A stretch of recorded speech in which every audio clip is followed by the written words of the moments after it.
அனைவருக்கும் வணக்கம். திமுக பாஜக கூட சேரப்போகுது. திமுகவும் பாஜகவும் பார்த்தீங்கன்னா பேச்சுவார்த்தை நடத்திட்டு இருக்காங்க, கூட்டணி வைக்கலாமா அப்படின்னு சொல்லிட்டு பார்த்தீங்கன்னா ஏகப்பட்ட பேர் வந்து பேசிட்டு இருக்கிறாங்க. அது போக பார்த்தீங்கன்னா அரசியல் வட்டாரத்திலையும் வந்து பேச ஆரம்பிச்சிட்டாங்க. இப்போ வந்து பார்த்தீங்கன்னா காங்கிரஸ் வந்து ஒரு தனியாக ஒரு கூட்டணி ஒன்று ஆரம்பிச்சிட்டாங்க. எல்லாமே பார்த்தீங்கன்னா திருமாவளவன், அப்புறம் பார்த்தீங்கன்னா கம்யூனிஸ்ட், அப்புறம் பார்த்தீங்கன்னா உங்களுக்கு IUML எல்லாமே பார்த்தீங்கன்னா ஒன்று சேர்ந்துட்டாங்க. ஸோ வந்து திமுக வந்து தனித்து விடப்பட்டது. அதனால வந்து திமுக வந்து பாஜகவிற்கு ஆதரவு அப்படின்னு சொல்லிட்டு யார் சொல்றான்னா, ஒரு பக்கம் வந்து பாத்தீங்கன்னா அது நம்ம கூட்டணி கூட இருந்தாங்க பாத்தீங்களா, திருமாவளவன் சொல்றாப்புல. இந்த மாதிரி திருமாவளவன் என்ன சொல்றாருன்னா, இல்ல வந்து திமுக வந்து பிஜேபி கூட சேர்றதுக்கும் வாய்ப்பு இருக்கு அப்படின்னு சொல்றாப்புல. காங்கிரஸ்ல கார்த்தி சிதம்பரம் என்ன சொல்றாப்புலன்னா, இல்ல வந்து பிஜேபி பாத்தீங்கன்னா திமுக பேச்சுவார்த்தை நடத்திச்சுங்க, அதெல்லாம் வந்து அவங்க போறதுக்கான வாய்ப்பு இருக்கு அப்படின்னு சொல்லிட்டு இப்படி பேச ஆரம்பிக்கிறாங்க. ரோஸ்ட் பிரேஸ் சப்ஸ்கிரைபர்களுக்கு வணக்கம். கடுமையான நெருக்கடியில தான் உங்களுக்கு தொடர்ந்து வந்து வீடியோ போட்டுட்டு இருக்கோன்றது உங்களுக்கும் நல்லாவே தெரியும். நம்முடைய சேனல் வளர்ச்சிக்கு உங்களுடைய பங்களிப்பு கொடுக்கணும்னு நினைச்சீங்கன்னா இந்த QR கோடு மூலமாக உங்களுடைய பங்களிப்பை நீங்க கொடுக்கலாம். நன்றி. இவங்க தான் பேசுறது பத்தாதுன்னு பார்த்தா திமுகவை சார்ந்த உடன்பிறப்புகள் என்ன பண்றாங்கன்னா, அதாவது பாத்தீங்கன்னா காங்கிரஸ் விட்டு போயிடுச்சானா நம்ம ஏன் பிஜேபி கூட சேரக்கூடாது அப்படின்னு சொல்லிட்டு நிறைய பேர் வந்து சோசியல் மீடியால வந்து கமெண்ட்டும் போட்டிருக்காங்க, எல்லாரும் பேசிட்டு இருக்காங்க. எனக்கு ஒரே ஒரு கேள்விதான், திமுகவை எதுக்காக எல்லாரும் ஆதரிக்கிறாங்க தெரியுமா? அந்த கொள்கையை விட்டு மாற மாட்டாங்க. பிஜேபி விரோத சக்திகளை வந்து இங்க தமிழ்நாட்டுக்குள்ள விடக்கூடாதுன்ற ஸ்ட்ராங்கா இருக்கக்கூடிய கட்சி திமுக தான். ஆனா இப்ப காங்கிரஸ் வந்து விட்டு போனதுனால அது திமுக வந்து பிஜேபி கூட போகணுமா அப்படின்னு ஒரு கொஸ்டின் மார்க் எழும்புதுல. உண்மைதான். நான் இப்பயும் சொல்றேன் கேளுங்க, அடிச்சு சொல்றேன், திமுக என்னைக்குமே பார்த்தீங்கன்னா பிஜேபி கூட சேர்றதுக்கான வாய்ப்பே கிடையாது. நான் எப்படி இது ஸ்ட்ராங்கா சொல்றேன்னா, நான் சொல்றேன் இப்ப யாரு வந்து பிஜேபி கூட வந்து கள்ள கூட்டணியில் இருக்கா, யாரு மறைமுகமா பேசிட்டு இருக்கான்றத நான் ஒரு சம்பவத்தை சொல்றேன், இதை வச்சு நீங்களே புரிஞ்சுக்கோங்க. நேற்றைக்கு பார்த்தீங்கன்னா பார்லிமெண்ட்ல மேகதாது பிரச்சனை, உங்களுக்கு எப்பாற்பட்ட பிரச்சனை வந்துட்டு சொல்லிட்டு தெரியும். அந்த பிரச்சனையை எதிர்த்து தைரியமா குரல் கொடுத்து கோஷமிட்டது யாருன்னு பாத்தீங்கன்னா திமுகவை சார்ந்த 22 எம்பிக்கள். விவசாயிகளை வஞ்சிக்காதே, கட்டாதே கட்டாதே, மேகதாது கட்டாதே, மேகதாது கட்டாதே, கட்டாதே கட்டாதே, கட்டாதே கட்டாதே, மேகதாது கட்டாதே, மேகதாது கட்டாதே, வஞ்சிக்காதே வஞ்சிக்காதே, வஞ்சிக்காதே வஞ்சிக்காதே, எல்லா விவசாயிகளை வஞ்சிக்காதே, வஞ்சிக்காதே வஞ்சி. இப்போ இந்த மேகதாது பிரச்சனைக்கு நம்ம சட்டசபையில முதலமைச்சர் வந்து என்ன சொன்னார்னா, எல்லாமே சேர்ந்து நம்ம முன்னிருக்கணும், இது வந்து தமிழ்நாட்டுக்குள்ள விடக்கூடாது அப்படின்னு சொல்லி சொன்னவரு நேற்றைக்கு எதுக்காக அவங்களுடைய கூட்டணி கட்சிகளை வந்து போய் சொல்லி எதுவும் ஒரு வாய் கூட சொல்லி கூட அனுப்பல. சரி, அவர் சொல்றாரு, அவர்கிட்ட MP இல்லை, விட்டுருங்க. ஏன் திருமாவளவன் அவர்கள் வந்து எதுக்காக நேற்று வந்து பேசவே இல்லை? ஏன் கம்யூனிஸ்ட் பார்ட்டியை சேர்ந்த சகோதரர்களுக்கு ஏன் பேசவே இல்லை? ஏன் வந்து காங்கிரஸ் மாணிக்கம் தாக்கூர் பெரிய டேஷ் மாதிரி பேசினாரு, அவர் ஏன் வந்து வாயத்தை வந்து பேசவே இல்லை? சொல்லுங்க, ஏன் பேசல? திமுக மட்டும்தான் எதிர்த்து குரல் கொடுக்க. எதுக்காக? மேகதாது பிரச்சனைக்கு கொடுத்துச்சா? அப்போ எதுக்கு சைடு வாங்குறீங்க? எதுக்காக சைடு வாங்குறீங்கன்னு கேட்கிறேன் நான். எனக்கு புரியலையே அது.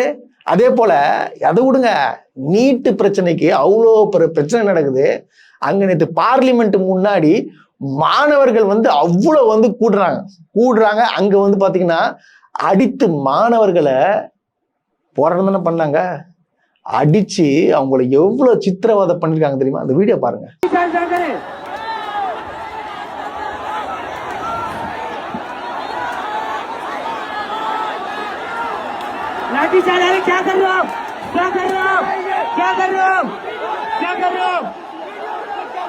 खून बहने के बाद भी मारा, खून बहने के बाद अभी एक डंडा इधर पड़ा है और एक डंडा इधर पड़ा है।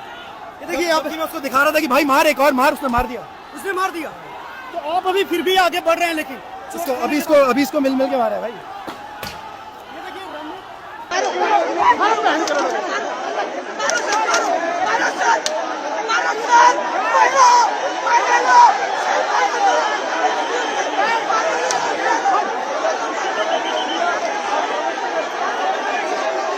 பாத்தீங்களா? பார்த்துருப்பீங்களா? இது எடுத்து பார்த்தீங்கன்னா விஜய் அவர்கள் வந்து போல இருந்தாலும் பார்த்தீங்கன்னா கண்டிப்பா வந்து ட்வீட்ல அவர் கண்டிப்பா போட்டிருப்பாரு, ஏதாச்சும் ஒன்று போட்டிருப்பாரு. நான் உங்களுக்கு முன்னாடியே உங்களுக்கு காட்டுறேன் என்ன போட்டிருக்காருன்னு பாருங்க.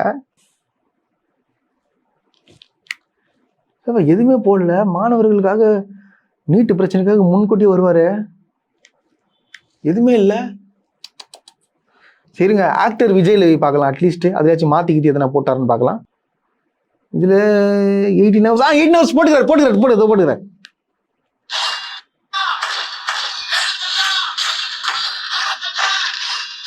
என்னங்க நம்மளுடைய முதலமைச்சர் ஜனநாயகன் ப்ரோமோ போட்டிருக்காருங்க 17 ஹவர்ஸ். என்னங்க நடக்குது? சரி கொடுங்க, உதயநிதி ஸ்டாலின் என்ன போட்டிருக்கான்னு பார்க்கலாமா? பார்த்துக்கோங்க, போட்டிருக்காப்புல அதே 17 ஹவர்ல I strongly condemn the high handedness of the police against CJP youth who were peacefully participating in all rally over the NEET discrepancies. These visuals are Delhi's are very shocking. Instead of addressing their concerns, the government is responding with its police force is unacceptable in democracy. For more than a decade now, DMK has been advocating abolition of NEET. Today's Tamil Nadu voice against NEET is resonations across the nations, including from the national capital. The demand of the nation's youth is clear. Listen to them. Ban NEET அப்படின்னு சொல்லிட்டு ஒரு ஸ்ட்ராங்கா தன்னுடைய கண்ணத்தை தெரிவிச்சுக்கிறாரு. Even though நம்முடைய முன்னாள் முதலமைச்சர் அவர்களும் கண்ணம் தெரிவிச்சுக்கிறாரு. ஆனா முதலமைச்சர் விஜய் அவர்கள் பாத்தீங்கன்னா டிவிகே விஜய் என்ற ட்விட்டர் பேஜ்லையும் பார்த்தோன்னா எந்த இதுவும் போல. ஆனா ஆக்டர் விஜய்ன்றதுல 17 ஹவர்ஸ் இதே 17 ஹவர்ஸ்ல ஜனநாயகன் ப்ரோமோ போட்டிருக்காரு. ஸோ இதுல இருந்து உங்களுக்கு என்ன புரியுது? பிஜேபியை எதிர்த்து எவனும் குரல் கொடுக்க மாட்டுறாங்க. ஆனா யார் நம்ம முதலமைச்சர் என்ன போட்டிருக்காரு? நீட்டு இல்லை, நீட்டை பற்றிலாம் போடல, இது வரைக்கும் எதுவும் பேசவும் இல்லை, ட்வீட்டாக வரல, ஒன்றும் வரல. இப்போ இதுல தெரியுதுங்களாங்க, இப்போ யார் இதில் மறைமுக கூட்டணி? நான் கேட்கறது வரைக்கும் நீட்டுக்காக எதுக்காக நீங்கள் பேசலை? சரி அது விடுங்க, டீலிமிட்டேஷனுக்கு வராங்க. இப்போ டீலிமிட்டேஷனுக்கு வந்து அதாவது பார்த்தீங்கன்னா ஆல்ரெடி பார்த்தீங்கன்னா திமுக தலைவர் முன்னாள் முதலமைச்சர் திரு மு க ஸ்டாலின் அவர்கள் தெளிவாக சொல்லிட்டாப்புல, நாங்க காங்கிரஸ் கூட்டணி கூட கிடையாது, ஆனா டீலிமிட்டேஷனுக்காக நான் தனியா போராடுவோம், அதுக்காக அவங்க தனிப்பட்டு செயல்பட போற சொல்லிட்டாங்க. ஆனா இப்ப இந்த காங்கிரஸ் என்ன சொல்லுதுன்னு பாத்தீங்கன்னா, இல்ல அவங்க பிஜேபி கூட சேர்ந்து வந்து நம்ம இதை மாத்திருவாங்க அப்படின்னு சொல்லிட்டு வேணும்னு அப்படியே திமுக மேல பழி போட்டு பிஜேபி கூட சேர்க்கிறானுங்க. இதுதான் இவங்க புத்தி, இதான் துரோகிங்க புத்தினா இதுதான் துரோகிங்க புத்தின்றது. நானு இது உண்மை. இது ஏமா எதிர்த்து அவங்க குரல் கொடுத்து அவங்க தயாரா இருக்காங்க. அவங்க அன்னிலேருந்து அப்போது வந்து பார்த்தீங்கன்னா இந்த டீலிமிட்டேஷனுக்காக முதல் தடவை குரல் கொடுத்து சட்டசபையில் வந்து தீர்மானம் கொண்டு வந்தாங்க. அவங்க என்னமோ வந்து புதுசா வந்து பண்றது எனக்கு ஒன்றும் புரியலையே. இது எப்படி ஏத்துக்க முடியும்? இப்போ ஒன்று புரிதுங்களா? யார் வந்து கள்ள மௌனம் காக்குறது, யார் வந்து பிஜேபி கூட மறைமுகமா கூட்டணி வச்சுக்கிறதுன்ற மக்கள் நீங்களே தெரிஞ்சுக்கோங்க. நான் மீண்டும் சொல்றேன், திமுக எக்காலத்திலும் எக்காரணத்திலும் பிஜேபி கூட கூட்டணி வைக்கவே வைக்காதுன்றத நான் மீண்டும் பதிவு பண்றேன். நேற்றைக்கு பாத்தீங்கன்னா நம்மளுடைய முதலமைச்சர் விஜய் அவர்கள் பார்த்தீங்கன்னா ஒரு ஆய்வுக்காக போயிருக்காரு போல. எழும்பூருக்கும் சேப்பாக்கத்துக்கும் போயிட்டு வந்திருக்காரு. அங்க இருக்கிற மக்கள்லாம் ஒன்று கூடி பாத்தீங்கன்னா என்ன பண்ணாங்கன்னா கண்ணீர் விட்டு அழுகுறாங்க, ஆனந்த கண்ணீர் விட்டுறாங்க. என்னுடைய முதலமைச்சரை நான் பார்த்துட்டேன், ஐயோ பார்த்துட்டேன், அவர் என்னை பார்த்து கை காட்டிட்டாரு அப்படின்னு சொல்லிட்டு மக்கள் வந்து ஏகோதிவாதம் குதிக்கிறாங்க. அப்படியே சில குழந்தைகள்லாம் பார்த்தீங்கன்னா படிக்கிற பெண்கள் நினைக்கிறேன், அவங்களாம் வந்து கண்ணீர் விட்டு அழுகுறாங்க, எங்க அண்ணனை நான் பார்த்துட்டேன்.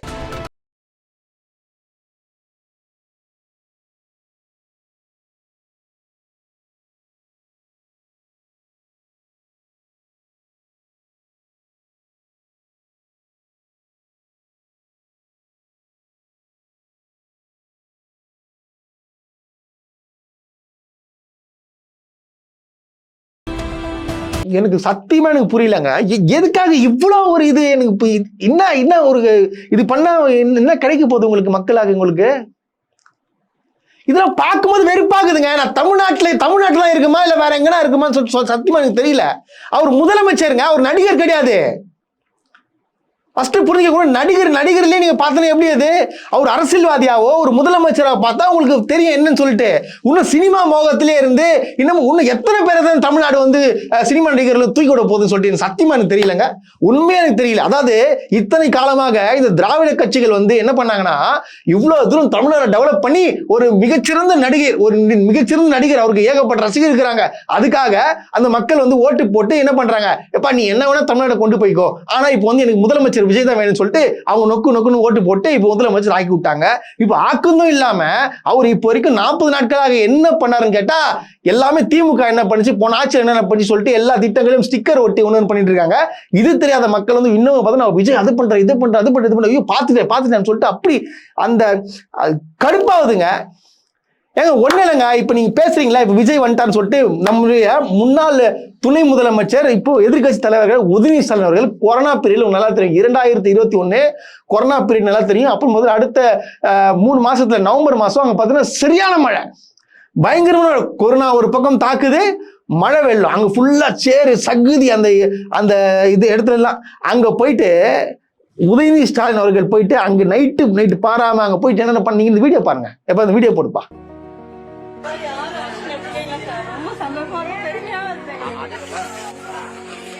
பாக்கெட் பண்ணி இருக்காங்கண்ணே.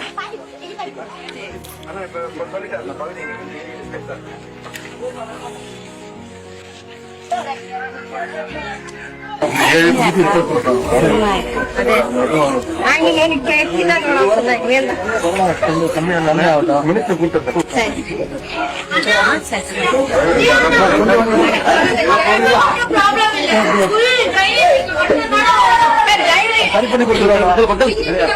சரி பண்ணி தரேன்னு சொல்றாங்கம்மா.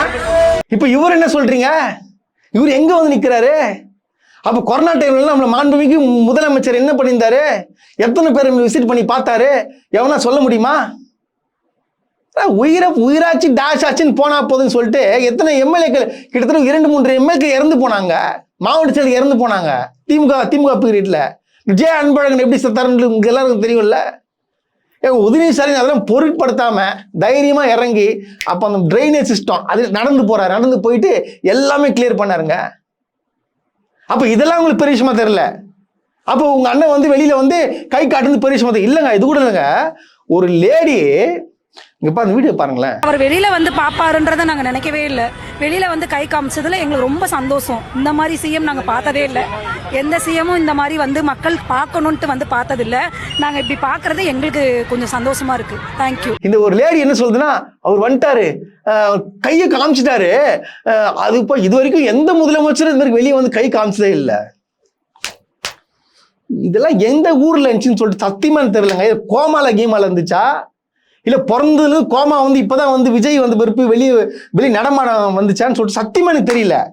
எந்த முதலமைச்சரும் வெளியே வந்து இப்படி கை காட்டுறது இல்லையாங்க, விஜய் தான் காட்டிக்கிறாங்க. இந்த மாதிரி ஆட்களை பார்க்கும்போது உங்களுக்கு எப்படி என்ன தோணுது? இல்ல எனக்கு புரியல. இதுக்கு பயங்கர ஃபயர் விடுறானுங்க. ஆமா, இது வரைக்கும் எந்த முதலமைச்சரும் வெளியே வந்து மக்கள்கிட்ட கை காமிச்சதே இல்லை, மக்கள்கிட்ட பேசினதே இல்லை.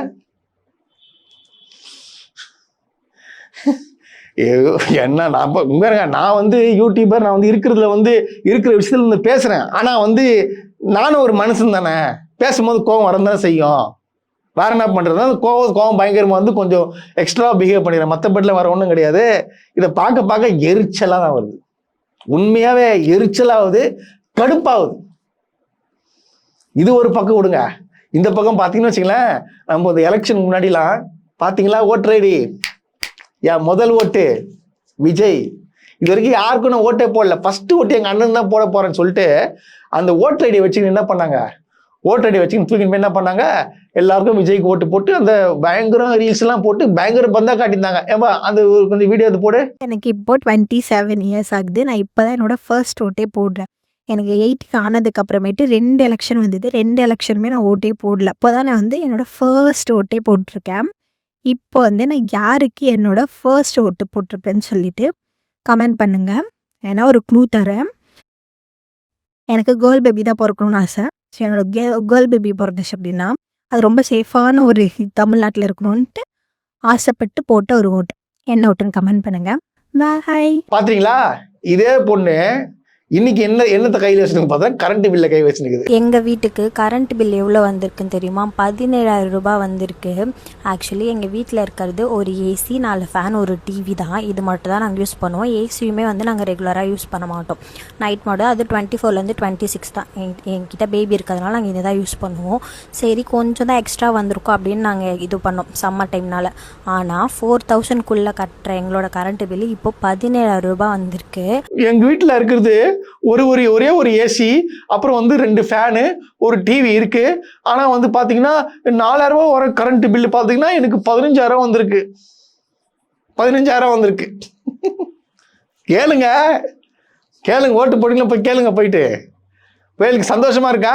இதுதான் அதாவது நிதர்சனமான உண்மை இதுதான். ஃபர்ஸ்ட் புரிஞ்சுக்கணும். அதாவது இப்போ இந்த மக்கள் வந்து ஓட்டு போட்டாங்க, இப்ப எல்லாம் அனுபவிச்சுட்டு இருக்காங்க. ஒண்ணு என்ன நடக்குது ஏது நடக்குதுன்னு தெரியாம ஒரு விஜய் மான்றங்கள ஒரு ஆசையில அது பண்ணிட்டாங்க. ஒரு மாற்றம் வேணும் கொண்டு வர. இதுதான் மாற்றமா?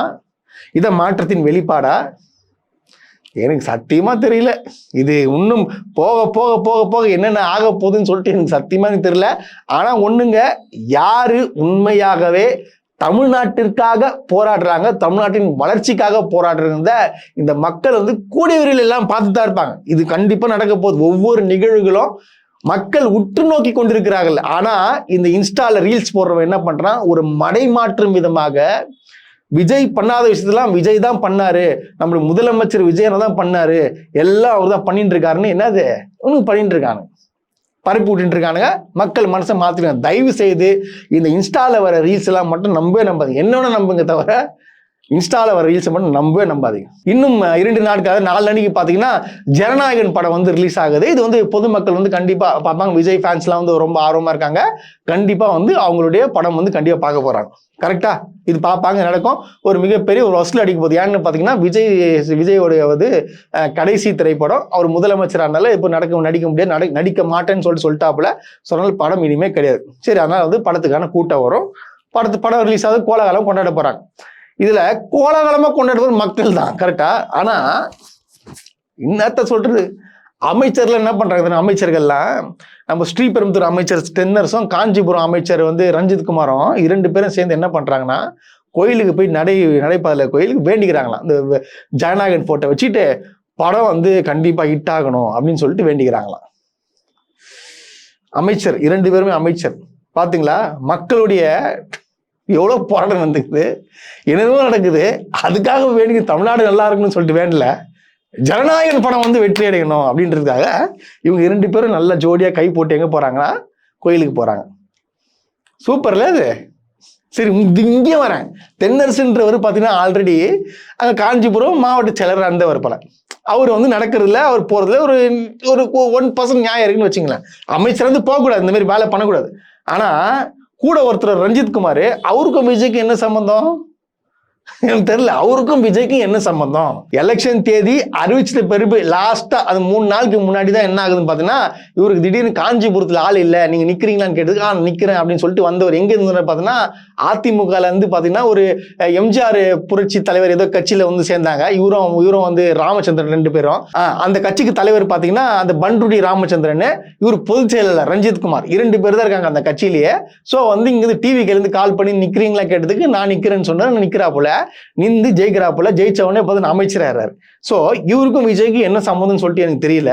ஆனா சரி, முதலமைச்சர் படம் நடிக்கிறாருன்னா அப்படி விட்டுருணும். நீ எதுக்கு ரசிகர் மாரி என்ன போயிட்டு சாமி கும்பிடுற? சாமி கும்பிட்டா மட்டும் படம் ஹிட் ஆயிடுமா? படம் நல்லா இருந்தால் தான் ஹிட் ஆகும். அது படம் ஹிட் ஆகுதோ இல்லாதோ தெரியல. அது வந்து 4 அன்னைக்கு தான் தெரியும். நம்ம வந்து படம் பார்த்துட்டு ரிவ்யூ கொடுக்க போறோம், அதை நீங்க பார்த்து தெரிஞ்சுக்கோங்க. ஆனா இப்படியாப்பட்ட ஒரு படத்துக்காக வேண்டுதலாம் நடத்துறானுங்களே, இங்க எங்க போய் சொல்லிக்கிறது? நம்ம என்னங்க இது? நம்ம தமிழ்நாட்டில் தானே இருக்கோம். எனக்கு டவுட் ஆகுதுங்க, எனக்கு ஒன்றும் புரியல. எனக்கு என்ன பண்றது, டெய்லி இந்த மாதிரி நிகழ்வுலாம் பார்க்கும் போது எனக்கு என்ன சொல்றதுன்னு எனக்கு தெரியல. மாண்புமிகு முதலமைச்சர் விஜய் அவர்களை வந்து மிரட்டும் தோணியிலும் பாத்தீங்கன்னா, அவர் வந்து விளாத்திக்குளம் எம்எல்ஏ மார்க்கண்டேயன் அவர்கள் வந்து ஒருமையில பேசி மிரட்டும் தோணியில வந்து பேசியதாக அவர் வந்து நேற்று கைது பண்ணியிருக்காரு. தூத்துக்குடி மாவட்டம் விளாத்திக்குளம் தொகுதி திமுக எம்எல்ஏ மார்க்கண்டேயன் நிகழ்ச்சி ஒன்றில் பேசும்போது முதல்வர் விஜய் குறித்து அவதூறாகவும் மிரட்டும் தொனியிலும் பேசியதாக குற்றம் சாட்டப்பட்டுள்ளது. இவரின் பேச்சுக்கு சமூக வலைதளங்களில் கடும் எதிர்ப்பு எழுந்த நிலையில் காவல்துறையில் இது குறித்து புகார் அளிக்கப்பட்டிருந்தது. இதனைத் தொடர்ந்து இன்று காலை திமுக எம்எல்ஏ மார்க்கண்டேயனை காவல்துறையினர் கைது செய்துள்ளனர். அது என்ன பேசுறாருன்னா பாத்தீங்கன்னா, முதலமைச்சர் விஜயோடைய கையை உடைச்சிருவேன், ஒரு எலும்பை உடைச்சிருவேன் அப்படின்னு சொல்லிட்டு பொதுவெளியில பேசிதாகவும் வந்து அவர் அரெஸ்ட் பண்ணியிருக்கிறாங்க. இவர் வந்து முதலமைச்சர் அவர்களை வந்து இந்த மாதிரி கையை உடைச்சிருவேன், எலும்பு உடைச்சிருவேன்றத பேசுனது தவறு. சரி, ஓகே. இது அரசியல் ரீதியா எடுத்து நீங்க சொல்லியிருந்தீங்கன்னா இது மன்னிச்சுவிடும் வாய்ப்பு இருக்கு. இருந்தாலும் நீங்க கைது பண்ணிருக்கிறீங்க. ஓகே, நான் கேட்கறதுக்கு இன்னொரு கொஸ்டின் தான், இந்த மாதிரி ஒருமையில பேசுனதுக்காக இந்த மாதிரி பேசணும்னு சொல்றீங்களே, இதே ஆதவ அர்ஜுனா, அதாவது முன்னாள் முதலமைச்சர் மு.க. ஸ்டாலின் அவர்களை என்னென்ன பேசிருக்காரு ஏம்பா, அந்த வீடியோ கொஞ்சம் போடு. அறிவில்லையாடா திமுக காரங்களுக்கு? அறிவில்ல, தெரியலடா உள்துறை அமைச்சர் ரிசைன் பண்ணிட்டு போங்க. செந்தில் பாலாஜி ஒரு ரவுடி பையன், உங்களுக்கு தெரியாதா? 6 மாசம் இருங்கடா. யாரு ரவுடி, யாரு அதிகாரப்படும் தெரியும்டா உங்களுக்கு? முட்டாள் முதலமைச்சர், ஒரு முட்டாள் முதலமைச்சர். யாரு ஓடுனது?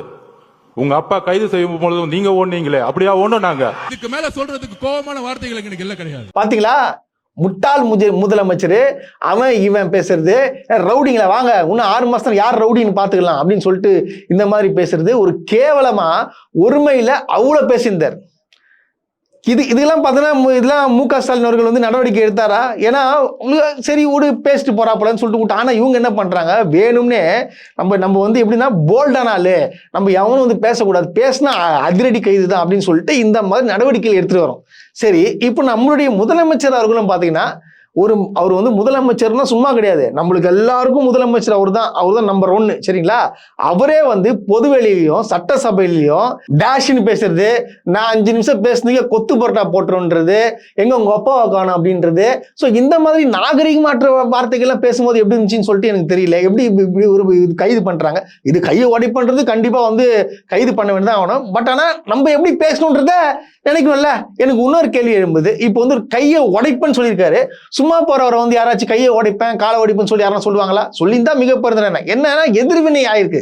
என்ன எதிர்வினைன்னு பார்த்தீங்கன்னா, நம்முடைய முதலமைச்சர் விஜய் அவர்கள் கரூர்ல நிகழ்ச்சி நினைச்சு பார்த்தீங்கன்னா, மக்களை சந்திக்கும் நிகழ்வு இருந்துச்சுல, அந்த நிகழ்வுல நம்ம விஜய் அவர்கள் என்ன பேசினார்னா, இந்த மாதிரி நாங்க பேசுனதுக்கு எங்க பார்ட்டி ஃபண்ட் சொன்னதுக்கே ஓட்டாங்க, அடுத்த வாட்டிலாம் பாருங்க யாருன்னா ஓட தெரிஞ்சு நான் கதவை மூடிறேன்னு சொல்றாப்புல. இது எப்படி கதவை மூடுவீங்க நீங்க? ஏதோ ஒரு சர்க்காஸ்டமா ஏதோ பேசிருக்கீங்க, கதவு மூடுறீங்கன்னு சொல்லிட்டு அதுக்கான எதிர்வினையா அவர் பேசியிருக்காரு. இதான் நடந்துச்சு. பட் ஆனா கையை உடைப்பேன் அப்படின்னு சொல்றதுலாம் தவறு. ஆனா இவர் எப்படி பேசினாரு? ஏன் இப்போ உங்களுடைய பாடநூல் தலைவராக ஒருத்தர் போடுறீங்க லைலாமணி என்ன பண்ணாரு? சீமான் சாமானு, உதயநிதி ஒரு ஓடுகாலி, இதெல்லாம் நல்ல வார்த்தையா? இல்லை நான் கேட்குறேன், நல்ல வார்த்தையா? இதெல்லாம் ஏன் அரெஸ்ட் பண்ணல? சரி, இவரை விடுங்க. உங்க ஃபேமஸான எம்எல்ஏ ஒருத்தர் தெரியுமா? ஸ்ரீவைகுண்டம் எம்எல்ஏ சரவணன், அவர் மேலேயே புகார், ஒரு பொண்ணு புகார் குச்சி, உங்களுக்கு எல்லாருக்கும் தெரியும். அந்த பொண்ணை பார்த்தீங்கன்னா 2 பேர் பாலியல் பலாத்காரம் பண்ணியிருக்கிறானுங்க. அதுக்கு முக்கியம், அதுக்கு இவரும் காரணமா இருந்தாரு, இவர் உங்களுக்கு பாதுகாப்பு கொடுத்தாரு அப்படின்னு சொல்லிட்டு அந்த பொண்ணு கம்ப்ளைண்ட் பண்ணிச்சு. அவர் மேலேயே ஒன்றும் ஆக்ஷன் எடுக்கல. எதுக்கு சார் அவங்க மேல ஒன்றும் ஆக்ஷன் எடுக்காம இருக்கிறீங்க? அவங்க மேல குற்றச்சாட்டு வந்திருக்கு, அவங்க எடுக்கல. ஆனா இவரை கைது பண்ணியே ஆகணுன்றதுக்காக கைது பண்ணிட்டு விட்டுருங்க. அதுல 10 to 11 மணி நேரம் விசாரணை எதுக்கு? கையே உடைப்பன்னு சொல்லிட்டாப்புல, எலும்பை உடைப்பன்னு சொல்லிட்டாப்புல, அதுக்கே 11 மணி நேரம் விசாரணை பண்றதுக்கு எதுக்கு? பாம்பு கிம்பு டெரரிஸ்டா இல்லை வேற எதனா கஞ்சா கடத்தி எதனா இதுல ஈடுபட்டிருக்காரா? எனக்கு தெரியல. எதுக்கு இவ்வளவு மணி நேரம் விசாரணை? இவ்வளவு விசாரணை பண்ணி அவரை அரெஸ்ட் கைது பண்ணிட்டாங்க. இப்போ 15 நாள் ஒரு காவல்ல நீதிமன்ற காவல்ல போட்டிருக்கிறாங்க. இதெல்லாம் எதுக்காகன்னு கேட்கறேன். இதெல்லாம் எதுக்காக? இது பண்றதுனால என்ன மக்கள் மத்தியில நல்ல பேர் கிடைக்குமான்னு சொல்லிட்டு எனக்கு தெரியல. விஜய் அவர்களும் பரிசீலனை பண்ணணும். இப்ப நம்ம எதுக்காக வந்திருக்கோம்? ஒரு மாற்றத்தை கொண்டு வந்திருக்காங்க. நம்ம என்ன பண்ணணும்? நம்மளுடைய வழியில நம்ம தமிழ்நாடு வளர்ச்சிக்காக நம்ம என்னெல்லாம் பண்ணுமோ அதை நம்ம பண்ணணும். எதிரிகள் அவன் 1000 பேசுவான், அதெல்லாம் காதுல வாங்காம நம்ம வேலைகளை நீங்க பார்த்துட்டு போன சொல்லுங்க. ஒர்க்கை நீங்க பார்த்துருந்தீங்கன்னா உங்களை எதிர்கட்சிக்காரன் எல்லாருமே உன்னை பாராட்டுவாங்க. இது உண்மை. எந்தவித விமர்சனத்துக்கு காதுல வாங்காம நம்ம என்ன பண்ணணும்? நம்ம எதுக்கே வந்தோம்? எதுக்கு ஓட்டு போட்டாங்க? அரெஸ்ட் பண்றதுக்கா? பேசினா போனோம். ஏன் நீங்களே சொன்னீங்களே ஒரு மேடையில, இந்த மாதிரி என்னை பத்தி எதிர்த்து பேசுறவங்க நல்லா பேசணும், அதான் ஏன் பூஸ்ட் நீங்களே பூஸ்ட்னு சொல்லிட்டு பின்னாடி இப்போ சொல்லிட்டு இப்போ கைது நடவடிக்கையில் ஈடுபட்டுருங்க. ஏன் அது? நான் முதலமைச்சர்கிட்ட ஒரே வேண்டுகோள் விட்டுறேன். நீங்க மற்ற முதலமைச்சர்கள் மாதிரி இல்லாம, ஒரு சர்வாதிகாரி மாதிரி இல்லாம, தமிழ்நாடு மக்களுக்காக, தமிழ்நாடு முன்னேற்றத்துக்காக மற்றவங்க 1000 பேசட்டும், அதுல காதுல வாங்காம நீங்க பாட்டு உங்க வேலை செஞ்சுட்டு போனீங்கன்னா அது வேற லெவல்ல போயிடுவீங்க நீங்க. ஆனா அது இல்லாம பழிவாங்கும் நடவடிக்கை, அதாவது உங்களை யாரு உசுப்பேத்தி விடுறா, இல்லை நீங்களா சொல்லி நடவடிக்கை சொல்றீங்களா, இல்ல பின்னாடி இருந்து யாருன்னா இந்த மாதிரி வேலைகளை பார்த்து உங்களுக்கு கெட்ட பேர் உண்டாக்குறாங்களா? சத்தியமான தெரியல. தயவு செய்து இந்த மாதிரி கைது நடவடிக்கைலாம் தயவு நிறுத்தணுன்றத ரோஸ்ட் பிரஸ் வாயில நான் கேட்டுக்கிறேன்.